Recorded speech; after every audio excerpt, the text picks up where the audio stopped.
Hello, isang mapagpalang araw. Kumusta kayong lahat? Ako si Neil, isa akong OFW, nakatira at naninirahan dito sa Jeddah. Last December, during winter season, kasama namin sila mama at tatay. Bumisita kami dito sa Riyadh. Bale, nag-visit nga lang pala sila dito sa Saudi Arabia. We spent 7 days sa Riyadh para maigala namin sila. Almost every day nung nandito sila, meron kaming itinerary. Gusto talaga naming maipakita sa kanila ang kagandahan ng Saudi Arabia. Ang akala lang kasi nila puro disyerto dito. Ang mahalaga, nakita naman namin na sobra talaga silang nag-enjoy during their stay here. Habang nasa Riyadh kami, mabuti na lang nandun si Ausan.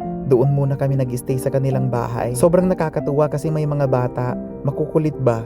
At saka malambing din naman. Noong first day namin, nakapalagayan na namin sila agad ng loob. Sobrang lambing kasi nila and sobrang kulit din at the same time. Anyway, sobrang laking tipid din namin sa pagbabayad ng hotel since nag-stay kami doon sa bahay ni Ausan. Kaya lang nahihiya kaming magluto kaya araw-araw lumalabas kami para kumain. Syempre kasama namin yung kanyang family. Si Ausan kasi sobrang busy niya sa trabaho. Alam mo yun, bilang isang anak, gusto mo din mapa-experience sa iyong mga magulang yung kasaganaan na meron tayo dito sa Saudi Arabia, and nagpapasalamat talaga tayo sa Panginoon dahil siya yung provider natin. Siya yung tunay na source ng lahat ng meron tayo dito sa mundong ito.